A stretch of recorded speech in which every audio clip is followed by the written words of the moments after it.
गायत्री के प्रत्यक्ष चमत्कार। डे 2। गायत्री सद्बुद्धि ही है। इस महामंत्र में सद्बुद्धि के लिए ईश्वर से प्रार्थना की गई है। इसके 24 अक्षरों में 24 अमूल्य शिक्षा संदेश भरे हुए हैं। वे सद्बुद्धि के मूर्तिमान प्रतीक हैं। उन शिक्षाओं में वे सभी आधार मौजूद हैं जिन्हें हृदयंगम करने वाले का संपूर्ण दृष्टिकोण शुद्ध हो जाता है और उस ब्रह्मजन्य अविद्या का नाश हो जाता है जो आए दिन कोई ना कोई कष्ट उत्पन्न करती है।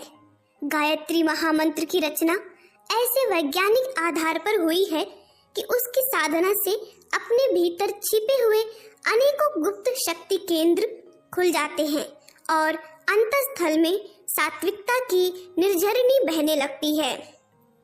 विश्वव्यापी अपनी प्रबल चुंबक शक्ति को खींचकर अंतः प्रदेश में जमा करने की अद्भुत शक्ति गायत्री में मौजूद है। इन सब कारणों से कुबुद्धि का शमन करने में गायत्री अचूक रामबाण मंत्र की तरह प्रभावशाली सिद्ध होती है। इस शमन के साथ साथ अनेकों दुखों का समाप्त हो जाना भी पूर्णतया निश्चित है।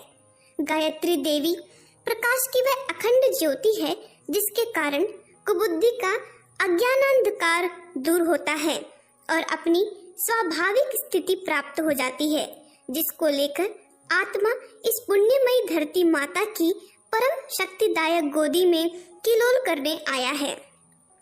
रंगीन कांच का चश्मा पहन लेने पर आंखों से सब चीजें उसी रंग की दिखती हैं जिस रंग का वह कांच होता है। कुबुद्धि का चश्मा लगा लेने से सीधी साधारण सी परिस्थितियां और घटनाएं भी दुखदायी दिखाई देने लगती हैं।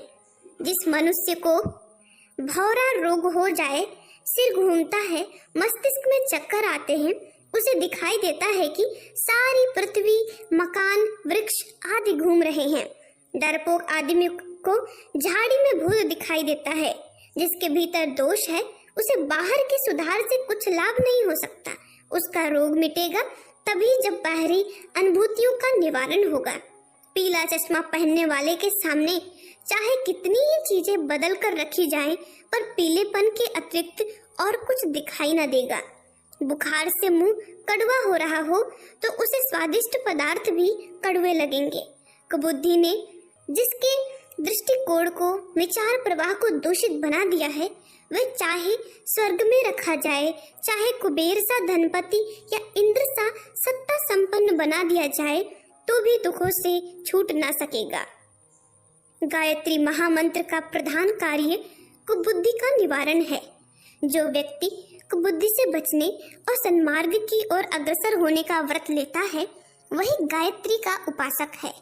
इस उपासना का फल तत्काल मिलता है। जो अपने अंतःकरण में सद्बुद्धि को जितना स्थान देता है, उसे उतनी ही मात्रा में तत्काल आनंदमय स्थिति का लाभ प्राप्त होता है। इसे यह नहीं मान लेना चाहिए कि गायत्री उपासना जीवन सुधार का एक मनोवैज्ञानिक प्रयोग मात्र है। वस्तुतः उसका दर्शन और भाव पक्ष इतना समर्थ है कि सांसारिक कठिनाइयों के निवारण के साथ ही साधक के शरीरस्थ शक्ति केंद्रों का तेजी से विकास होता है।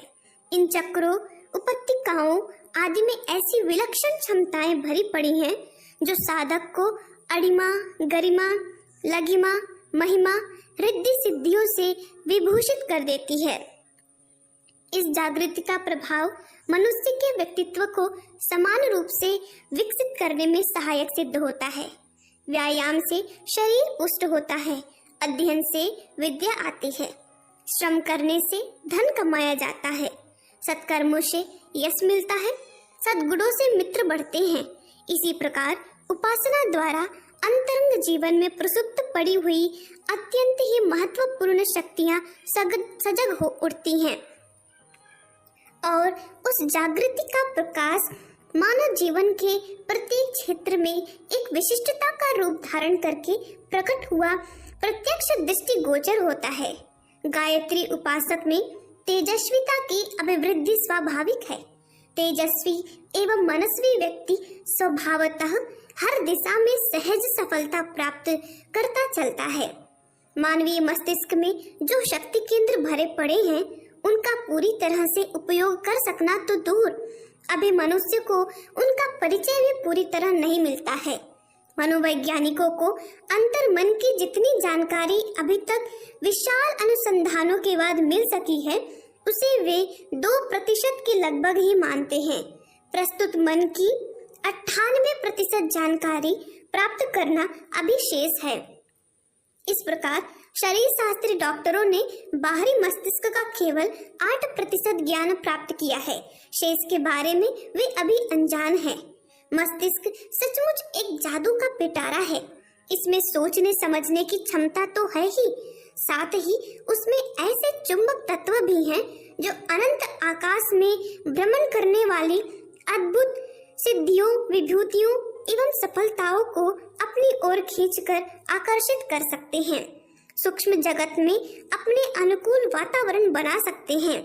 जिन व्यक्तियों के साथ अपनी कामना आकांक्षा का संबंध है उन पर ऐसा प्रभाव डाला जा सकता है कि उसे हमारे अनुकूल गतिविधि ही अपनानी पड़े। गायत्री उपासना से ऐसे ही मानसिक चुंबक तत्व सक्रिय हो उठते हैं। मनोबल बढ़ने से ऐसी विद्युत धारा अंतर मन के प्रसुप्त क्षेत्रों में गतिशील हो जाती है कि अब तक अपने प्रयोजन में आया हुआ मस्तिष्कीय चुंबक सक्रिय हो उठता है और वे उपलब्धियां लाकर खड़ी कर देता है, जिन्हें आमतौर से सिद्धियों, विभूतियों का वरदान एवं दैवी सहायता कहा जा सके। उपासना में बढ़ती गई तपश्चर्या से द्रवित होकर गायत्री माता ने अमुक सिद्धि या सफलता प्रदान की। यह तो भावुक भक्त का दृष्टिकोण है। इसी तथ्य का वैज्ञानिक दृष्टिकोण यह है कि कठोर नियम प्रतिबंधों का पालन करने से जो प्रतिरोधात्मक क्षमता बढ़ी, उसने मनोबल का विकास किया। उसने अंतर मन से प्रसुप्त शक्ति केंद्रों का चुंबकत्व जगाया और उसी जागरण ने अभीष्ट सफलताएं खींचकर सामने लाकर खड़ी कर दी। मनुष्य अपने आप में एक देवता है। उसके भीतर वे समस्त दैवी शक्तियां बीज रूप में विद्यमान रहती हैं जो इस विश्व में अन्यत्र कहीं भी हो सकती हैं। अन्यत्र रहने वाले देवता अपनी निर्धारित जिम्मेदारियां पूरी करने में लगे रहते हैं। वे हमारे व्यक्तिगत कामों में इतनी अधिक दिलचस्पी नहीं ले सकते कि अगणित उपासकों या भक्तों की अगणित प्रकार की समस्याओं को सुलझाने में संलग्न हो सके। यह हल करने की क्षमता हमारे अपने भीतर रहने वाले देवता में ही होती है और उसी को किसी अनुष्ठान द्वारा सशक्त एवं गतिशील बना करके साधक को अपना प्रयोजन वस्तुतः आप पूरा करना पड़ता है। गायत्री उपासना मनुष्य जीवन को बहिरंग एवं अंतरंग दोनों ही दृष्टियों में समृद्ध और समुन्नत बनाने का राजमार्ग है। बाहरी उपचार से बाहरी जीवन की प्रगति होती है, पर अंतरंग विकास के बिना उसमें पूर्णता नहीं आ पाती। बाहरी जीवन की विशेषताएं छोटा सा शोक, संताप, रोग, कष्ट, अवरोध सामने आते ही अस्त व्यस्त हो जाती हैं, पर जिस व्यक्ति के पास आंतरिक दृढ़ता, समृद्धि एवं क्षमता है, वह बाहर के जीवन में बड़े से बड़ा अवरोध आने पर भी सुस्थिर बना रहता है और भयानक भंवरों को चीरता हुआ अपनी नाव पर ले जाता है।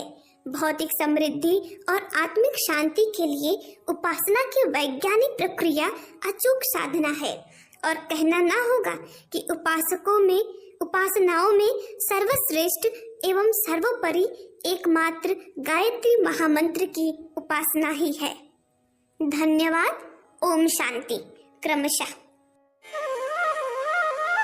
हमारे YouTube चैनल को सब्सक्राइब करें और बेल आइकन को दबाकर ऑल पर क्लिक करें ताकि नोटिफिकेशंस आपको मिलती रहें।